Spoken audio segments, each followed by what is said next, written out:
Pues no hay prólogo, no hay introducción, vámonos directos por aquí.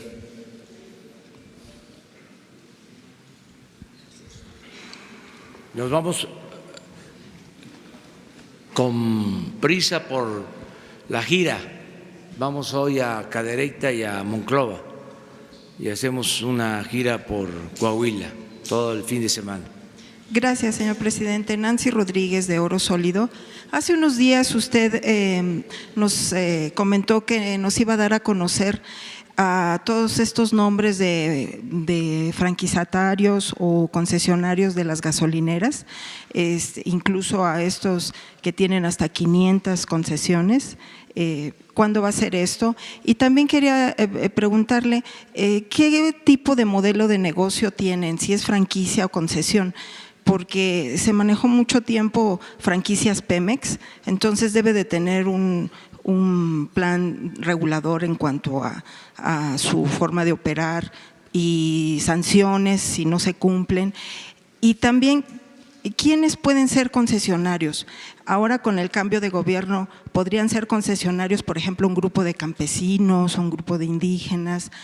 ¿Cómo se va a manejar esto? ¿Y quiénes son los que eran ahora sí que sujetos de tener estas concesiones? Incluso, ¿por qué no un grupo de periodistas que quisieran tener alguna concesión? Esa sería mi primera pregunta, señor presidente. Sí, con las reformas se permitió la entrega de concesiones y hay empresas particulares que tienen estaciones, que tienen gasolineras, son consorcios, hay quienes tienen 200, 300, 500, de las 12.500 gasolineras que hay en el país. El lunes que tenemos el compromiso de dar a conocer quién es quién en los precios de los combustibles, si les parece, les informamos sobre quiénes son los concesionarios. Esto está controlado por los organismos reguladores, son los que otorgan los permisos, las concesiones, pero lo mejor sería que el lunes les explicaran sobre cómo se entregan estas concesiones, cómo se han entregado, porque nosotros no hemos otorgado nuevas concesiones. Y mi segunda pregunta, señor presidente, la oposición sigue muy indignada con su llegada a 5 meses. Y bueno, en estos días se ha registrado un ataque masivo de varias cuentas a su favor en redes sociales. Entonces, ¿qué medidas puede tomar el gobierno? Porque los están incluso amenazando y los señalan con prácticas engañosas y estafas, y son seguidores de usted. No sé si esté usted enterado y qué se puede hacer con estas empresas de redes sociales, Twitter, Facebook, YouTube. Gracias. Bueno, hay que respetar la libertad. Me tardé más de la cuenta en encontrar la palabra, porque no me gusta lo de la tolerancia, me gusta más el respeto, que es más profundo. Entonces, respetar la libertad. Las redes sociales han cumplido una función muy importante en la transformación de la vida pública, de manera especial en nuestro país. Ayudaron mucho en el cambio, en la transformación, es indiscutible. Quienes estuvimos en la oposición mucho tiempo sabemos de lo que se padeció por los cercos informativos, el bloqueo que padecimos. No solo eso, las campañas de desprestigio, la guerra sucia, y no podía uno defenderse, porque no había manera, ni siquiera se aceptaba el derecho de réplica, no había forma de responder, no había manera de salirse del cerco cuando querían destruir a alguien. Entonces, vienen las redes sociales y ya uno tiene posibilidad de responder, de contestar. Lanzan una calumnia y uno puede ahí responder. Antes no había eso, no existía esa posibilidad. Bueno, ¿cuál fue la actitud de los medios en el 68?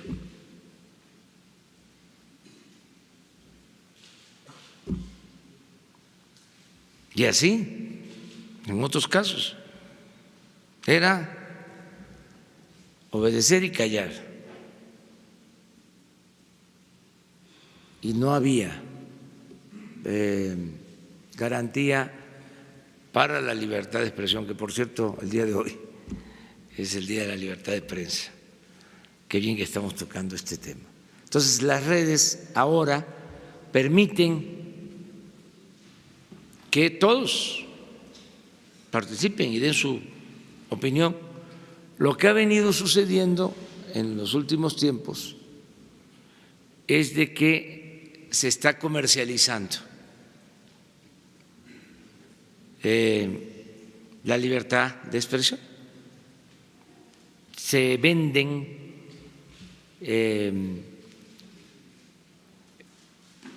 tiempos, espacios, hay contratos de las empresas para la publicidad y en esos contratos se incluye lo de las cuentas falsas, los bots, los robots, y es una distorsión por completo, ¿no? Desde luego, es preferible esos excesos a el que no haya libertad. Pero lo ideal sería que las empresas encargadas de la venta de esta publicidad actuaran con ética, que cuidaran que no existieran estas redes ficticias o implementadas con robots, con cuentas falsas para agredir a opositores. Eso sería lo mejor. Y si hay buen desarrollo tecnológico, si quisieran, lo podrían lograr, respetando la libertad de manifestación y de expresión. Este es un tema que se está tratando incluso a nivel mundial, porque es notorio de que existen estas redes de bots, de robots, que no sirven. En el caso de México está demostrado que son muy ineficientes, gastan su dinero sin provecho porque el ciudadano es mucha pieza, el mexicano es mucha pieza, hay mucha conciencia ya en la gente. Entonces tiene un efecto contrario, es un efecto de boomerang.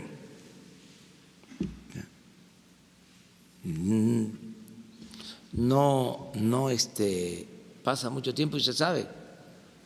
Yo recuerdo que cuando en la campaña, quienes son expertos en estos asuntos llegaban a saber de dónde salían estas campañas de desprestigio en contra nuestra, de dónde las financiaban, cómo se articulaban. Suele pasar que hay opositores reales del flanco conservador que están en contra nuestras, ¿no? Entonces, uno de ellos saca algo y con ese texto echan a andar toda la red de bot. Pero sí existe el que origina o el que hace el cuestionamiento inicial, que es real y que es parte de su pensamiento, de su manera de ver las cosas y de su posición hacia nosotros, que pues hay algunos, ¿no? Que nos cuestionan, pero después de ahí, de ese contenido o con ese mismo contenido, hay una promoción en las redes y ahí sí entran ya los operativos. Entonces nosotros vamos a mantener nuestra actitud, no pagamos nosotros. Yo nunca he pagado una publicidad en mis cuentas de Twitter o de Face, desde que las tengo, nunca. O sea, y en el gobierno tampoco, porque sí se pagaba para difundir mensajes, se contrataba a las empresas para transmitir mensajes de las autoridades o de los políticos. Es un negocio, entonces, que tienen. Sí, quiero dejar de manifiesto que es mejor la libertad. O sea, no por eso decir como algunos sostienen, y respeto ese punto de vista, no sirven las redes sociales o están llenas de infundio, de rabia, de odio. Pues sí, está mal, pero hay la garantía de que nos podemos manifestar. Otros que dicen, cierro ya mi cuenta, no quiero saber nada. Yo les aconsejaría que no es así, ¿no? Y vaya que a mí me distinguen ahí. desarrollo tecnológico, señor presidente, de acuerdo a esta experiencia, ¿usted vislumbraría tal vez un desarrollo o un impulso a nuevas tecnologías dentro de las redes sociales? Por ejemplo, en Rusia se tienen sus propias redes sociales, en China, o sea, hay ejemplos, por ejemplo, Twitter, Facebook están censurados en China. Entonces, ver esa posibilidad de impulsar este tipo de tecnologías en México. Yo creo que esto es un proceso, sin duda es la comunicación del presente y será la comunicación del futuro. De eso no hay duda. Pero es un proceso. Nosotros estamos, desgraciadamente, muy atrasados porque no tenemos conectividad suficiente.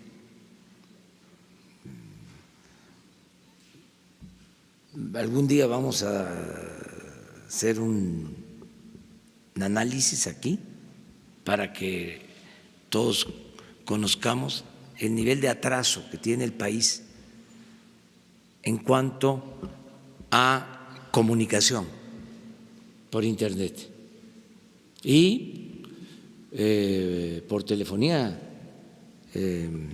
celular, móvil. Es de los países más atrasados del mundo.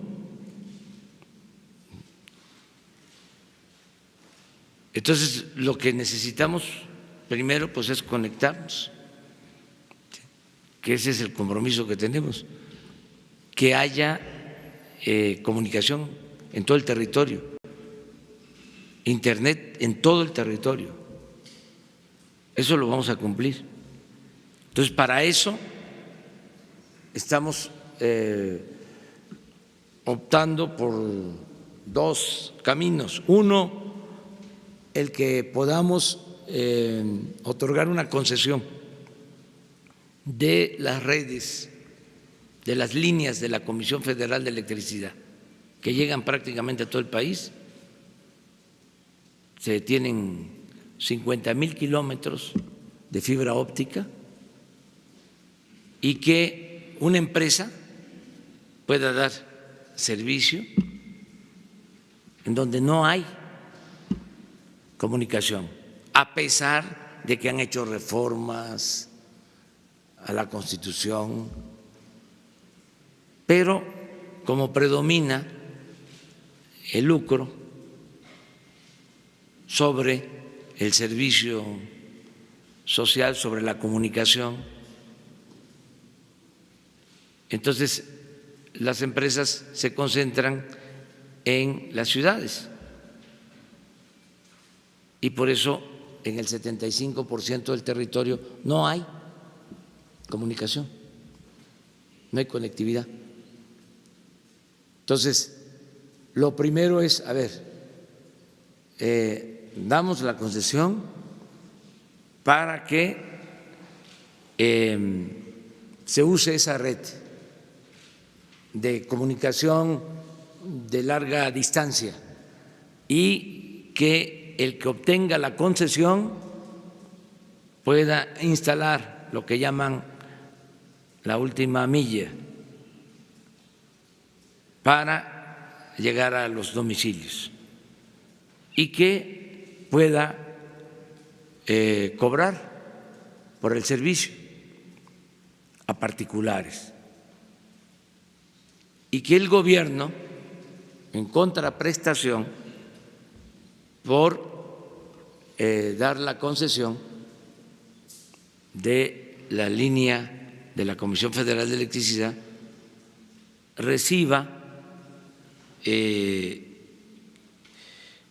compromiso del mantenimiento de la red y sobre todo que se garantice Internet gratuito en plazas públicas, en escuelas, en hospitales y en centros integradores de servicios. Estamos seleccionando 10,000 centros integradores de servicios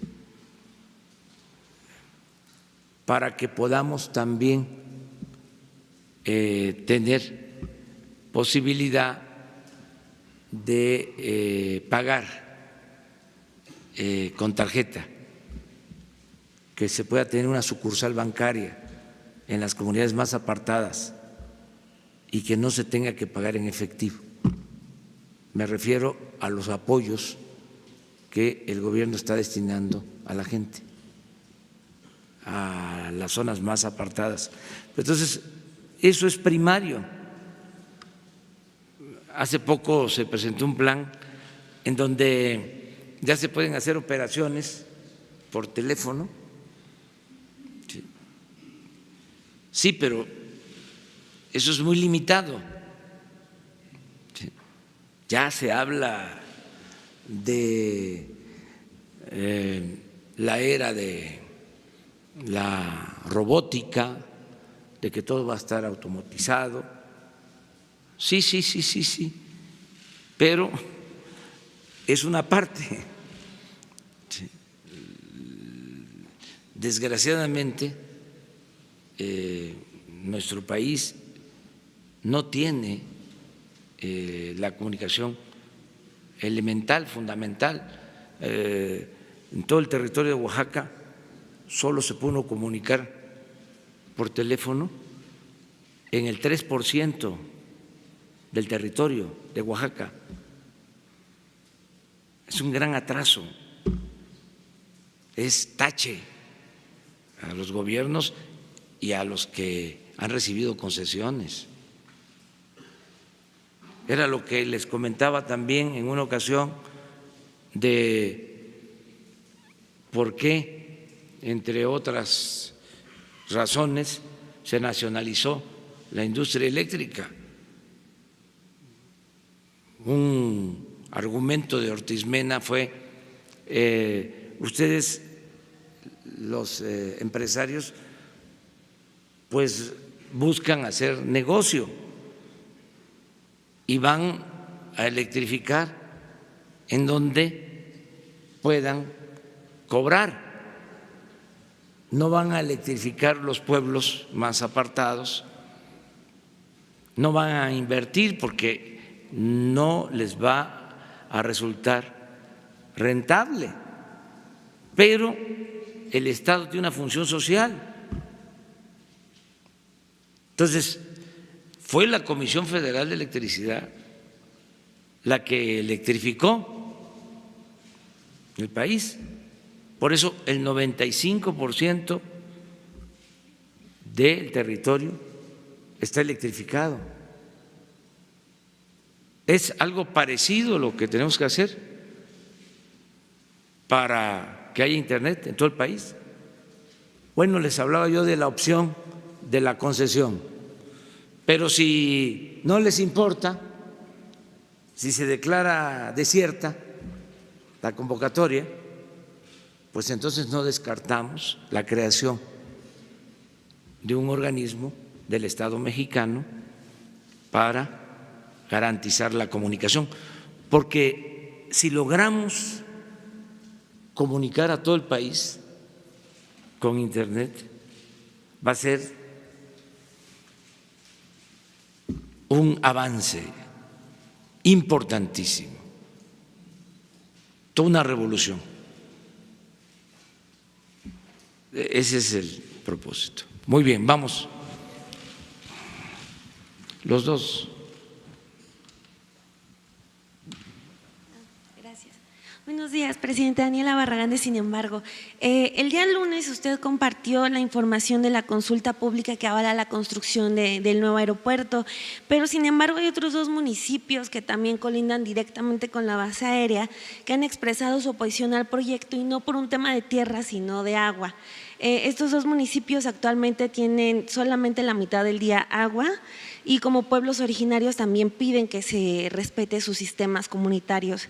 Entonces, la pregunta es, ¿por qué no se les consultó la SEDATU en este caso? Y ya que también la Secretaría de la Función Pública les había prometido mesas de trabajo y audiencias para platicar sobre los temas, y pues los pueblos están pidiendo que se les dé la misma atención que se le dio a los pueblos aledaños a Texcoco con la construcción del aeropuerto de Peña. Entonces, la pregunta es, ¿por qué no se les consultó a ellos hasta el momento? Pues hay que ver dónde están, porque se hizo en todo lo que es el área cercana al aeropuerto de Santa Lucía, porque básicamente se va a utilizar el terreno del aeropuerto de Santa Lucía, la base aérea. Ellos han comentado que no es un asunto de tierra, sí colindan directamente, sino que es un asunto de agua. Sí, se va a atender, estamos esperando que nos presenten los estudios de impacto ambiental y sobre la disponibilidad del agua en esa zona. Estamos en eso. Ok, y bueno, una segunda pregunta ya sobre otro tema. El día de ayer hubo una nueva disminución en la perspectiva de crecimiento para este año. Todos los días. Sí, o sea, la OCDE señaló, o sea, no habla exactamente de que sea su culpa, sino todo un contexto. Es que los tecnócratas corruptos, conservadores, están muy molestos y entonces han agarrado esa cantaleta de que se va a caer el crecimiento, como si ellos hubiesen garantizado mucho crecimiento en 36 años. Todos los días salen con eso, pero es cosa de ver los datos. ¿Cómo fue el primer año de gobierno de Salinas en crecimiento? ¿Cómo fue el primer año de gobierno de Zedillo, de Fox, de Calderón, de Peña? ¿Sí? Entonces estamos empezando bien, y la vez pasada les comentaba, nada más por cucarlos, de que en el primer año de Zedillo fue -7, -7 en 36 años de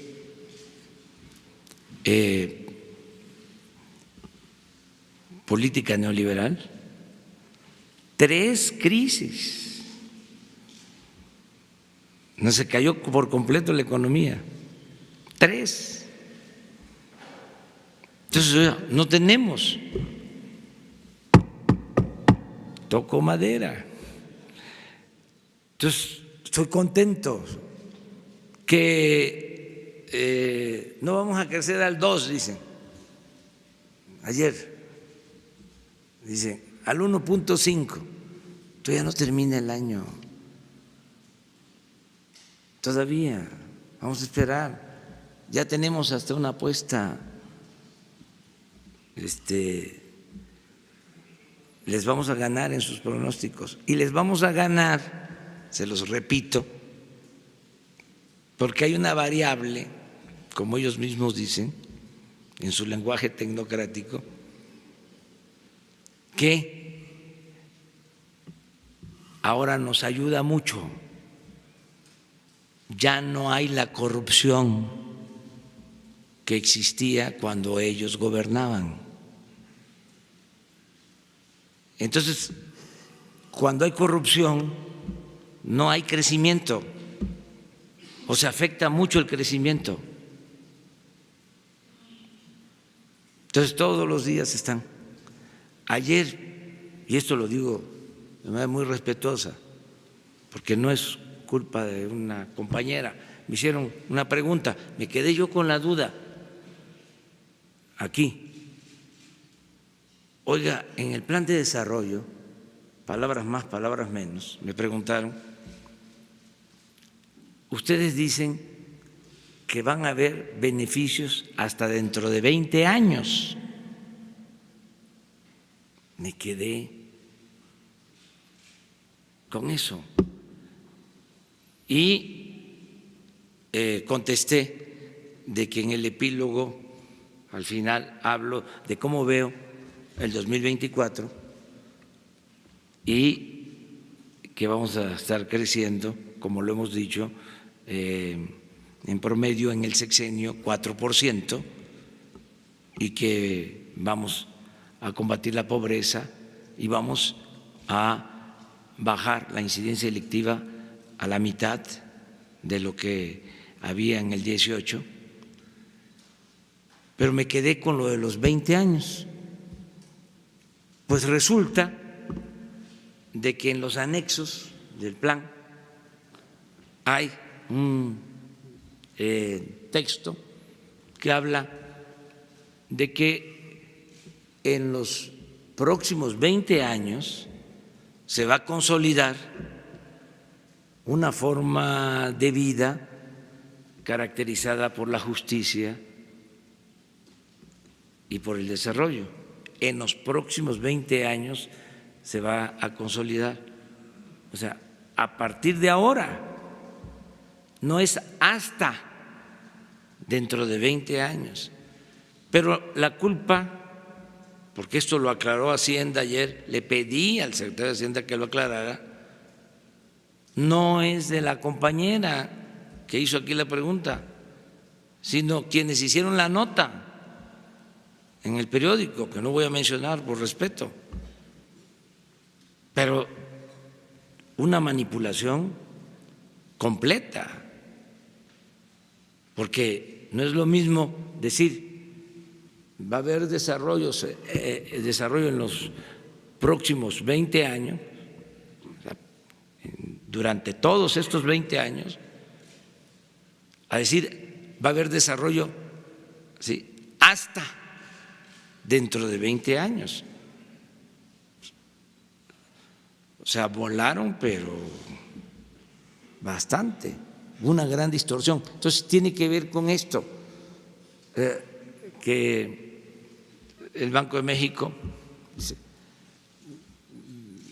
no va a haber desarrollo más que del 2% en 10 años, dicen. Pues a lo mejor ellos tienen que defender esa postura, los del Banco de México, porque tiene como función principal el controlar la inflación, que deberían de tener como función controlar la inflación y apoyar en el crecimiento, pero nada más están dedicados a eso. Pero es una institución autónoma, independiente. Entonces ellos defienden esa postura. Bueno, es legítimo, pero nosotros decimos vamos a crecer y vamos a crecer sin inflación. Entonces, todo el tiempo, ¿no?, en los últimos días han estado con eso, pero estamos seguros de que vamos muy bien. Ayer, por ejemplo, sale la nota, nada más que ahí perdida, en la página 29 de la sección F, de que aumentó el monto de las remesas. Gracias, mexicanos que por necesidad se fueron a trabajar y a vivir en el extranjero, que nos están ayudando tanto. Gracias a nuestros paisanos migrantes. Aumentó 7% en el trimestre el monto de remesas, bastante. Entonces, tenemos buena recaudación. ¿Y por qué tenemos buena recaudación? Porque nos están ayudando los contribuyentes y porque ya no hay condonación de impuestos. Ahora todos tenemos que contribuir, ayudar. Ya no está tomado el gobierno por una minoría. Ya todos tienen que contribuir, porque así es como se tiene presupuesto para impulsar el desarrollo, precisamente para que haya crecimiento. Entonces estamos bien, pero el último dato creo que fue del Fondo Monetario Internacional ayer de 1.5. Sí, sí. Y doble discurso, porque por un lado dicen 1.5 y Gurría dice que sí es posible que se pueda crecer al 4%, y cada quien toma la información como quiere. Ayer, si ustedes ven la prensa, unos destacan, el Financiero destacó, se puede crecer al 6%, Gurría. Otro periódico que no voy a mencionar dice baja más la proyección de crecimiento a 1.5. Pues es así, pero es normal. Buenos días, señor presidente. Demian Duarte, de Pasión por los Negocios, Política y Rock and Roll, Proyecto Puente de Sonora. Primero que nada, presidente, quiero agradecerle a título personal y de muchos sonorenses haber intervenido en 3 temas muy sensibles para nosotros. Primero, la tarifa 1F famosa, que bueno, pues ya está en marcha. El tema de la guardería ABC también, que bueno, ayer estuvo Alejandro Encinas con los padres de familia. Y bueno, también el tema que tiene que ver con la no venta de los estadios de béisbol, Héctor Espino y Tomás Oroz. Se sabe que usted dirigió una carta a la gobernadora y que bueno, ya se anunció que no se van a vender. Así que muchas gracias por los 3 temas. Las preguntas que le quiero plantear, bueno, la primera en particular, señor presidente, el asunto del fondo minero sigue generando polémica en Sonora. La anterior ocasión que estuve por aquí le planteaba yo de la importancia que tiene este tema para el Estado por el monto de recursos que se reciben. Más de 1.200 millones está previsto de la recaudación del 2018. La gobernadora esta semana, incluso en la reunión de la CONAGO, planteó precisamente la necesidad de que se respete el origen para el que fue planteado el fondo minero, que es para construcción de infraestructura en el Estado y en los municipios en particular. La gobernadora dice que sabe que hay una controversia constitucional, sin embargo insiste persistentemente en el tema de que se dirija el recurso a este fondo de infraestructura y que no se dirija precisamente a lo que usted ha planteado, que son las tandas de bienestar, créditos a la palabra y algunos programas sociales. ¿Qué opina al respecto y qué se puede hacer precisamente para mediar en estas posiciones? Las dos cosas, bueno, en el caso de lo del fondo minero, se trató en la reunión de gobernadores y yo propuse que esperáramos la decisión del Poder Judicial, porque existe una controversia sobre este tema. Entonces el Poder Judicial va a decidir. Esa es mi propuesta, que hay puntos de vista, no solo de interpretación de la ley. Nosotros queremos que llegue el apoyo a la gente y no ha llegado en los años anteriores, ¿sí? O no ha llegado completo. O sea, es lo mismo, ¿sí? Y tenemos pruebas. Entonces no queremos el procedimiento anterior. Entonces estamos planteando una manera de entregar casi de manera directa a la gente el apoyo. Entonces, como existe esta controversia y está en el Poder Judicial, esperar lo que resuelva el Poder Judicial y así vamos a actuar. Decirle a los sonorenses, como a todos los habitantes de estados mineros de que va a llegar el apoyo y les va a llegar de manera directa, porque aún resolviéndose de que se entregue a los estados y a los municipios, vamos a estar vigilantes. Primero vamos a informar, ¿sí? Ahora sí que, como dicen los abogados, aceptando sin conceder, de que diga el Poder Judicial, entreguen los fondos a los gobiernos locales, vamos a estar pendientes. Y lo primero va a ser informarle a la gente, porque fui a Guadalupe y Calvo, Chihuahua, y les pregunté en una asamblea que si sabían que había un fondo minero y que les correspondían recursos de ese fondo. Nadie sabía, porque se maneja arriba nada más. Entonces, en el supuesto de que se entreguen los fondos a los gobiernos locales, se les va a informar a las comunidades. Y si no, pues se informa y se entrega de manera directa. Eso lo vamos a resolver pronto. Yo le estoy pidiendo al consejero jurídico, a Julio Scherer, que respetando la autonomía del Poder Judicial, te pida que resuelvan lo más pronto posible sobre esta controversia. Lo otro que planteabas… Afortunadamente, bueno, ya se dio paso a la tarifa 1F, que no Sí. se van a vender los estadios y que, bueno, pues ya se está atendiendo el tema de la guardería ABC. Falta un mes para el 10º aniversario. Sí, tenemos muy buena relación con la gobernadora de Sonora. Se dio el apoyo, como siempre, del subsidio para la energía eléctrica. Lo pidió la gente y la gobernadora. Lo de los estadios de béisbol también se está interviniendo. Vamos a buscar la manera de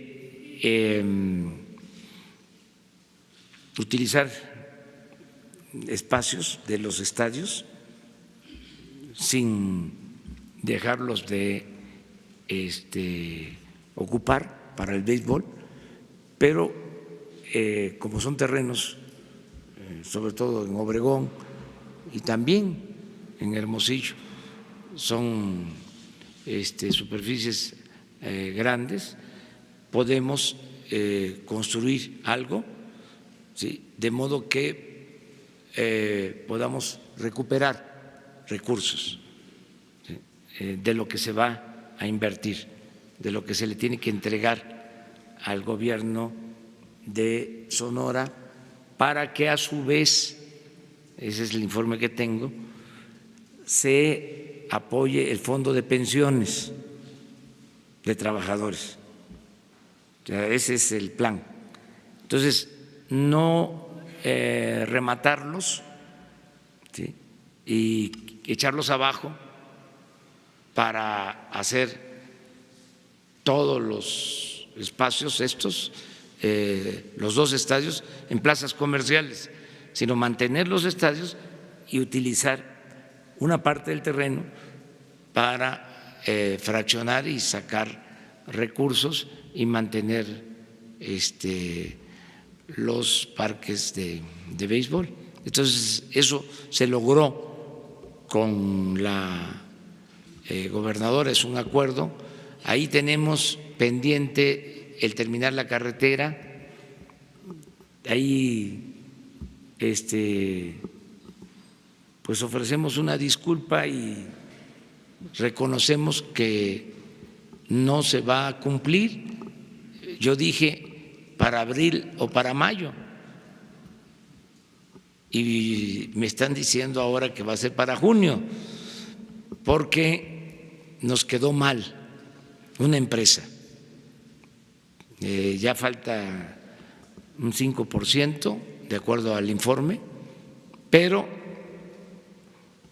no vamos a cumplir en este mes, va a ser hasta junio, pero se está trabajando y vamos a ponernos de acuerdo. Y luego tenemos ahí en Sonora otra obra que es importante, lo de la construcción de una presa, o mejor dicho, el terminar una presa que no solo ayuda para el riego, sino para evitar inundaciones en el sur de Sonora.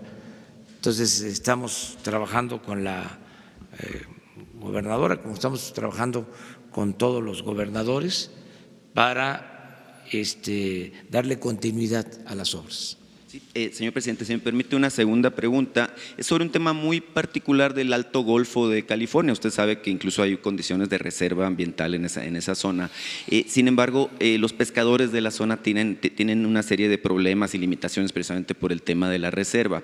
Hay una pesquería en particular que es la de medusa bola de cañón o aguamala, como la conocemos nosotros, que se exporta a China particularmente y al sureste asiático.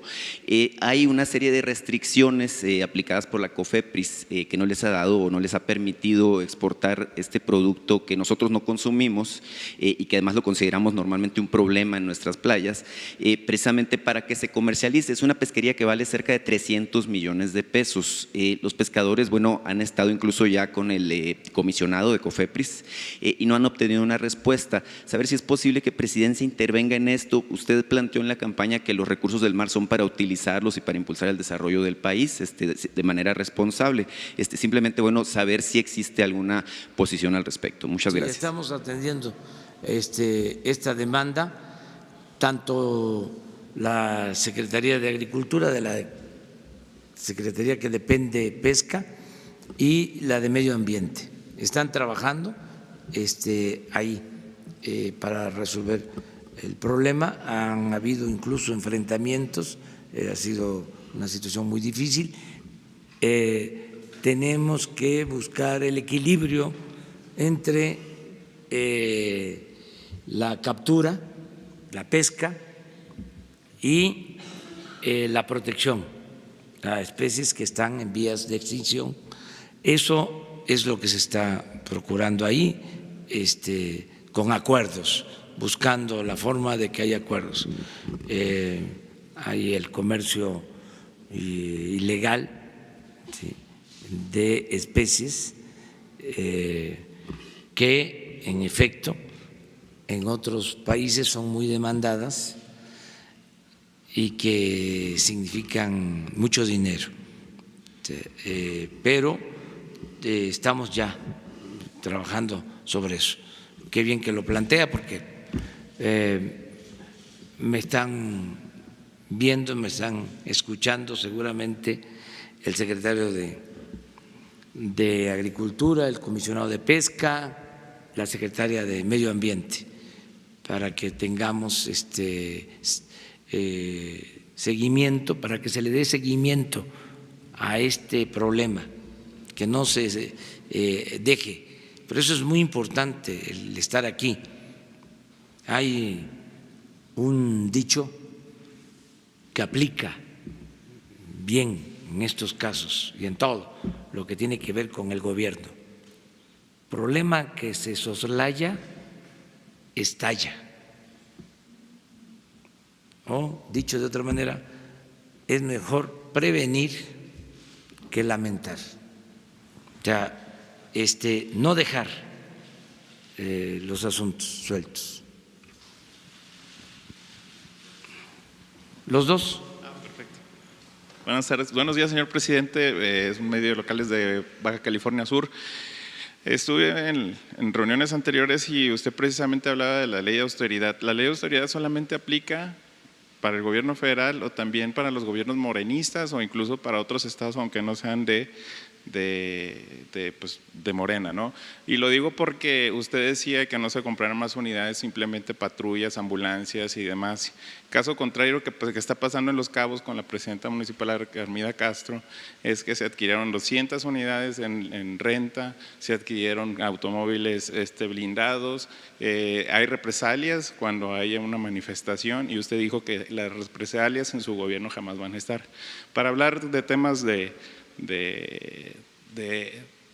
que vayan en contra de los ideales morenistas, ¿esto está pasando allá? ¿Hay algún plan que tenga que usted hacer respecto a esto? Bueno, miren, aquí en la conferencia se permite todo. Aquí está prohibido prohibir. Pero también tenemos que manifestarnos, hacer denuncias, preguntar con mucho profesionalismo, con mucha objetividad. No es tu caso, pero sirve que definamos como regla no escrita, como comportamiento ético, el que no utilicemos este foro con propósitos partidistas o de diferencias políticas, personales, que siempre pensemos en el interés general. Dicho lo anterior, comento que la ley de austeridad es para todos. Lo que se está por aprobar en el Congreso, ya se aprobó la minuta en la Cámara de Diputados y va a ir a la Cámara de Senadores, y espero que se apruebe, si así lo deciden los legisladores, en el periodo extraordinario, porque es política de austeridad de Estado, incluye a todos, porque en efecto hay también en los gobiernos locales abusos. No me consta en este caso, pero sí conozco de otros casos. Aquí una vez lo dije, que hay regidores que ganaban 150 hasta 200,000 pesos mensuales, más el moche, porque para firmarle la aprobación de la cuenta pública al presidente municipal, le pedían otro tanto. A veces habían más candidatos a regidores que a presidentes municipales. Sueldos elevadísimos y chantaje y soborno, que son cosas que hay que revisar, porque hay ayuntamientos en donde hay 9, 11 regidores. A lo mejor disminuir el número, reducir el número. Pero bueno, entonces sí aplica para todos y no deben de comprarse vehículos de lujo, ni se deben de rentar flotillas de vehículos. Aquí ya se aplicó un plan de austeridad, pero vamos a una fase nueva a partir de la minuta, y es muy claro de que no se compran vehículos nuevos para funcionarios. ni renta. Nada más van a tener vehículo los secretarios, los subsecretarios y los equivalentes. Entonces, de 500 vehículos que habían para altos funcionarios, pues cuando mucho ahora van a ser 50.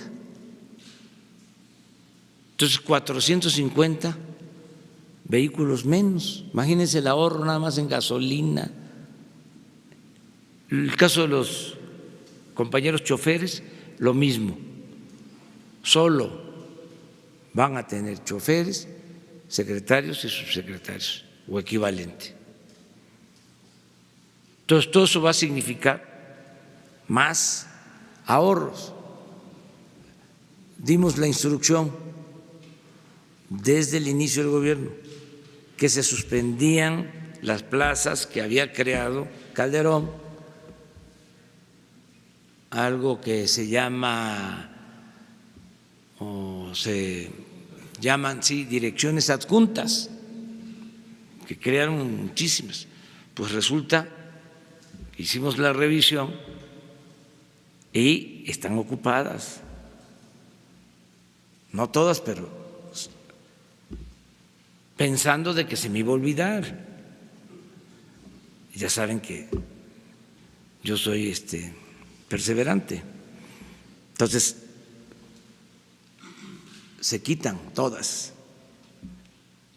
Y así otros ajustes en viáticos, ¿sí?, en gastos del gobierno. Tenemos que reducir el costo del gobierno a la sociedad, al pueblo, porque le costaba mucho al pueblo mantener al gobierno.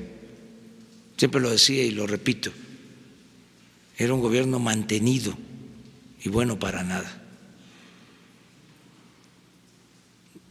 Todo el presupuesto se quedaba en el mismo gobierno. Era para mantener los privilegios de los altos funcionarios públicos. Era una forma de maiciar a los funcionarios para que aprobaran todo. Los atendían muy bien. Acuérdense lo que decía Porfirio Díaz, y así lo resolvía. Era plata o plomo. También se aplicaba lo de entierro, destierro o encierro. Pero cuando había oposición, decía Porfirio, ese gallo quiere maíz. Y maiciaban al gallo y ya dejaba de cantar el gallo. Eso siguió. Entonces todo se resolvía así. Luego se hizo famosa otra frase de que problema político que se resuelve con dinero no es problema. Entonces todo eso se acaba, se termina. De que vamos a hacer una manifestación. Hace poco supe, no tengo todos los elementos, de que habían puesto una manta en contra de las autoridades en un lugar muy visible, un edificio emblemático, histórico, de las artes y de la cultura, cuestionando. Y los que estaban protestando con esa manta estaban queriendo negociar con la manta la quitaban si les daban creo que 500,000 pesos. Entonces cuando me lo dijeron, pedí información, ¿qué pasa? Que se pasó el tiempo, porque quería yo decir aquí, miren, esta es la manta más cara del mundo. Eso ya se acaba, se termina. Lo mismo ahora con los medicamentos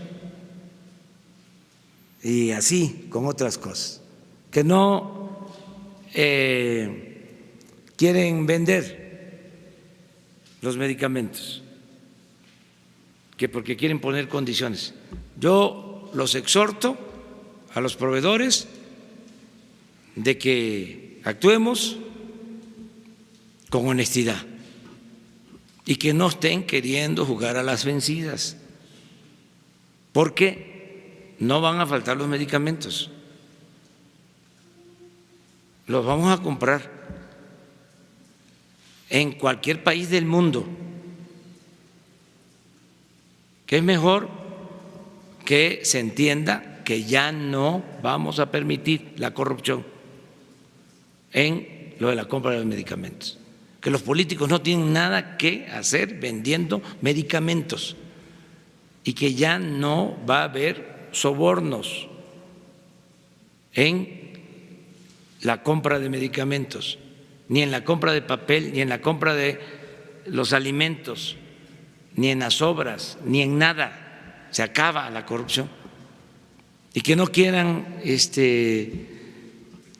presionar de esa manera. Ahora tenemos lo de las medicinas para el SIDA. Me plantearon de que una de las empresas que abastecía más al gobierno es de las que tienen la concesión para vender esos medicamentos. Como se trata de un asunto delicadísimo, humano, se hizo una excepción, pero al mismo tiempo estamos buscando en el extranjero. Una de las empresas, de las tres que dijimos que hasta que no se investigara cómo es que tres empresas le vendían al Seguro y al ISSSTE 35,000 millones de pesos de medicamentos, tres. Y tenemos que investigar si no hubo corrupción o influyentismo. Pero resulta que una de estas empresas es de las únicas o la única en México que dispone de estos medicamentos. Entonces hicimos la excepción. Yo los llamo, ayuden, porque vamos a ir a todo el mundo. Sabemos que no es un asunto fácil. A veces hay comportamientos mafiosos. En Estados Unidos no pudieron.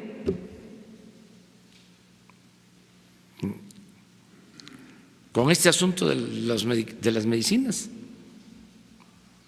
Pero nosotros sí vamos a poder.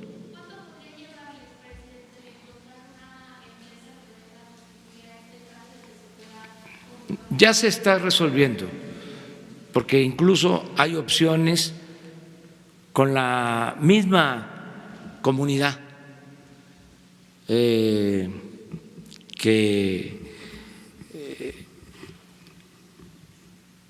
es afectada por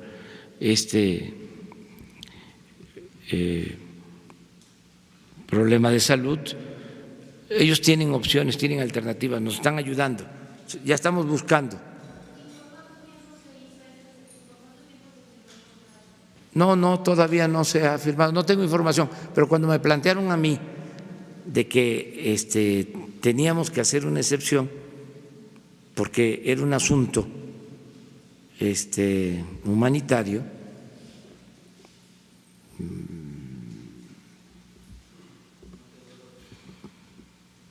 yo di la autorización porque me preguntaron, me pidieron mi punto de vista, que también eso es lo otro, no es centralización, no es centralismo, pero ya no es aquello de que cada área hace lo que quiere y el presidente no se entera. No, sí me entero de todo. ¿Los medicamentos suficientes para este tipo de enfermedad? Ya se está resolviendo. En Guanajuato, que no tienen ya los medicamentos necesarios para surtir a los enfermos. Ya se está resolviendo, se va a resolver.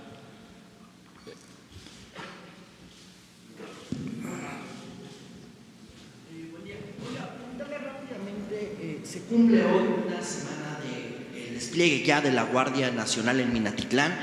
¿Cuál es el reporte que tiene? Si hay avances, si hay detenidos, si ha bajado el clima de violencia en esa zona. Ayer platicaba que iba a funcionar el quién es quién de los jueces, pues para divulgar o para revelar los jueces que se han convertido pues en facilitadores de que los delincuentes salgan de la cárcel. ¿Ya pensó cómo va a operar? ¿Va a ser en esta conferencia mañanera? ¿Cuál va a ser el mecanismo? Y si también el gobernador Cuitláhuac García le reportó que pues presuntos integrantes de la delincuencia organizada estuvieron el Día del Niño repartiendo juguetes en la Sierra de Zongolica, y si habrá una investigación de la Fiscalía General de la República. Bueno, vamos a estar informando aquí siempre de todo lo que sucede en el país, y en el caso de las denuncias, hoy precisamente en la mañana, yo les recuerdo que nosotros nos reunimos desde antes de las 6 de la mañana para revisar todo lo que sucede en el país en materia de violencia, todo lo que tiene que ver con la inseguridad pública, desde antes de las 6, todos los días.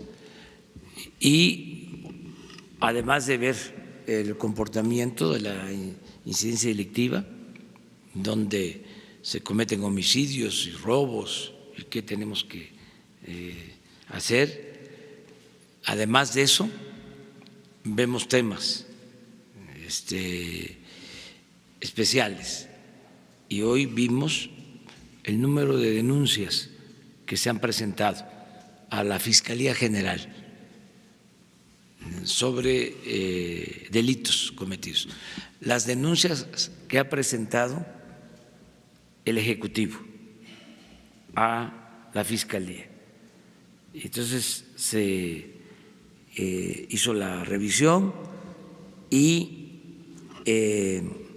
vamos a esperar, porque seguramente la Fiscalía va a dar un informe. Entonces queremos ser respetuosos de eso, queremos esperar a que la Fiscalía informe. Les recuerdo que es autónoma, es independiente, y no queremos presionar, atropellar, ¿no? Torpedear a una institución que estaba muy descompuesta, pero echada a perder. Entonces está llegando hace relativamente poco el licenciado Alejandro Germanero, que lo consideramos una gente recta, y está empezando, ¿sí?, a tener pues las riendas del poder en sus manos para controlar, para poner orden en el caos. Entonces vamos a esperar. Ya sabemos nosotros cuántas denuncias hemos presentado. Vamos pronto a darles a conocer no solo el número de denuncias así en abstracto o numéricas, sino las que consideramos más importantes, porque van orientadas a combatir la delincuencia organizada, la delincuencia de cuello blanco, es decir, la corrupción, el robo de combustibles, el lavado de dinero, todo eso se les va a dar a conocer. En su momento, también cuidando lo del debido proceso para no ayudarles a los presuntos delincuentes, ¿no? Pero sí vamos a entregar toda la información. Y en el caso de Minatitlán, tenemos informe de que está actuando bien la Guardia Nacional. Ese es el reporte que tenemos en el caso de Minatitlán. ¿Ese despliegue se va a evaluar en algún momento? Sí, sí. ¿Cuándo será? Bueno, diario evaluamos. Yo les puedo decir dónde tuvimos más problemas ayer. En Tijuana, en homicidios. ¿Tenemos el número? Sí, se nos salió de control porque habían muchos homicidios en Tijuana, se llevó a cabo un operativo, se logró una disminución considerable con estos operativos, pero ayer hubieron alrededor de 10 homicidios, ayer en Tijuana. Llegamos a tener 20 en un día y luego empezamos a reducir el número. Teníamos un promedio de 3, de 4 promedio, o sea, con el operativo, pero ayer pues son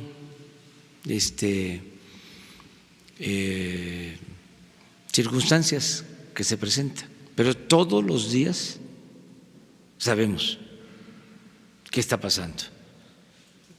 Entonces, sí les puedo decir que desde que inició el trabajo de la Guardia en Minatitlán no tenemos afortunadamente reporte de agravamiento de violencia.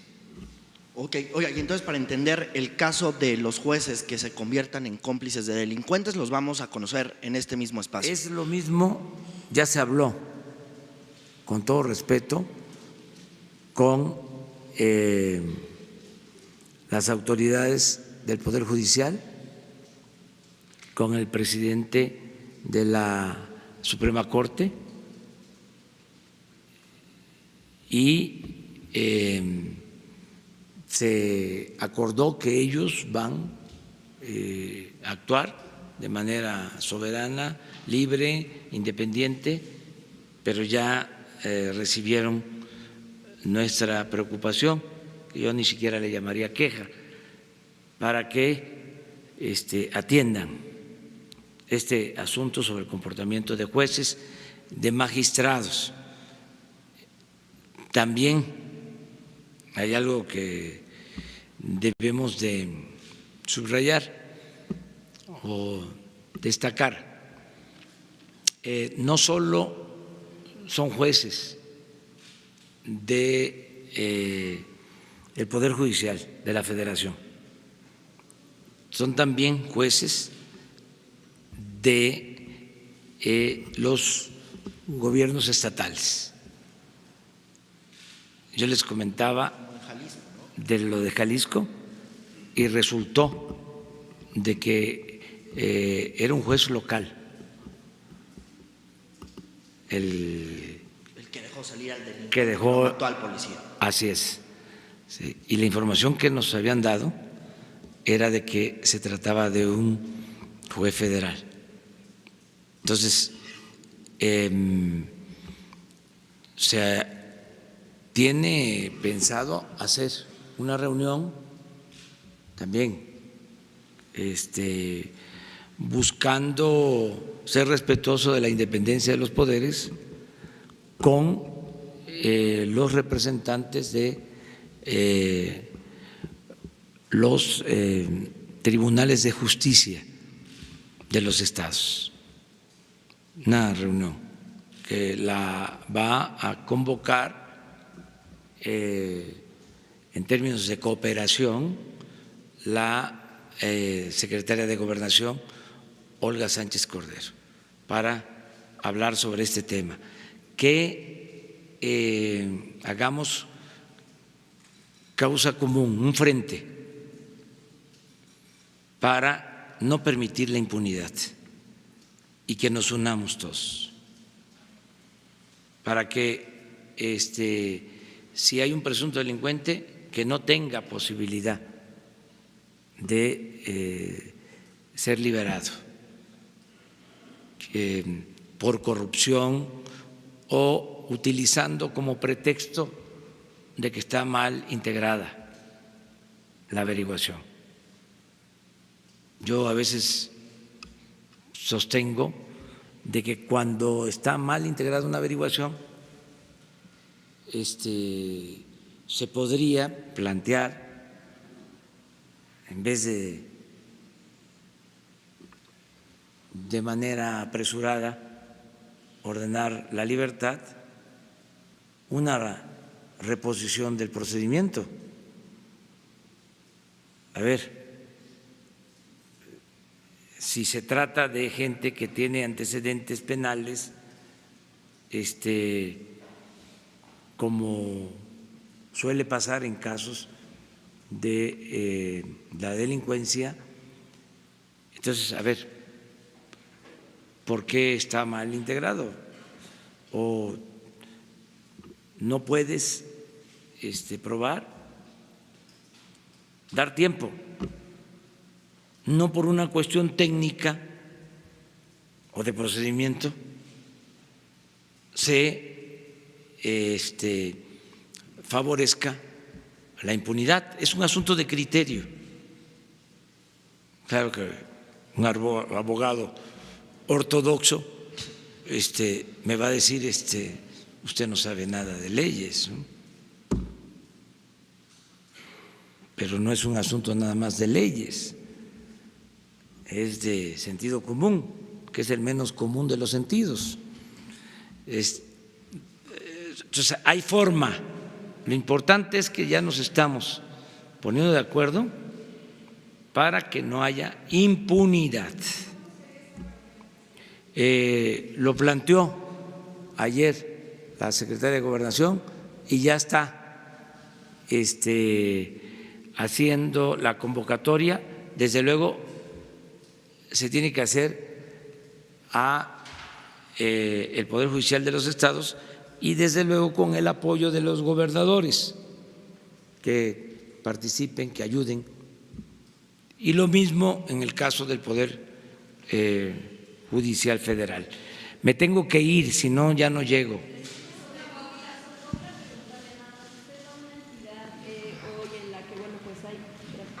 Dalila Escobar, corresponsal de A Tiempo TV en Coahuila, precisamente, va a una entidad donde, pues algunas de las denuncias que hay por parte de pobladores en la zona carbonífera, pues es esta situación del coyotaje que persiste. Saber en primera instancia si va a haber una especie de plan de combate frontal a este tipo de actividades que, pues afectan, por supuesto, a productores originales, a los productores, pues, y también, pues, como mencionaba, de la libertad de expresión. Justo Coahuila en los últimos años ha tenido los primeros lugares en agresiones a periodistas, saber si se va a atender el tema y brevemente, en tercer lugar, en el municipio de Allende, las autoridades estatales estaban planteando ofrecer disculpas a las familias de quienes desaparecieron, que se habla de más de 300 personas en 2011, precisamente en Allende, uno de los municipios de Coahuila. Muchas gracias. Sí, voy a Coahuila y para eso es la gira.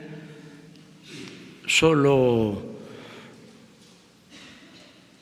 tengo la visita a la refinería de Cadereyta en Nuevo León y ya después es Monclova, es Sabinas, Acuña y Piedras Negras. Entonces voy a estar en todo el norte de Coahuila y son actos abiertos en Monclova, en Sabinas, en Acuña y en Piedras Negras.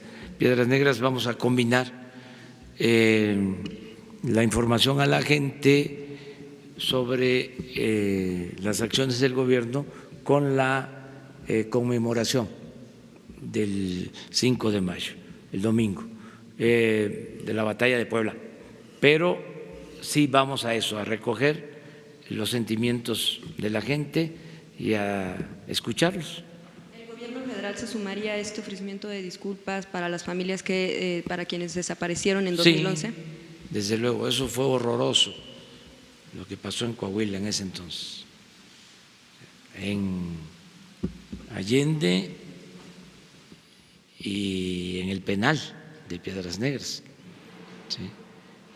Y en toda la zona fronteriza, no solo de Coahuila, también de Tamaulipas, ¿sí? Mucha violencia. Entonces, nosotros queremos que eso se termine, ¿sí? Y por eso estamos trabajando, para conseguir la paz. Una instrucción de que pues se indague de nuevo, se reactiven las investigaciones de qué fue lo que sucedió en Allende, porque son personas desaparecidas desde 2011, no se sabe dónde. Sí, no se termina todavía la investigación, todavía continúa esa investigación abierta. Esa es la información que tengo. Pero pues eso no prescribe, eso tiene que mantenerse abierto. Muchas gracias. Muchas gracias.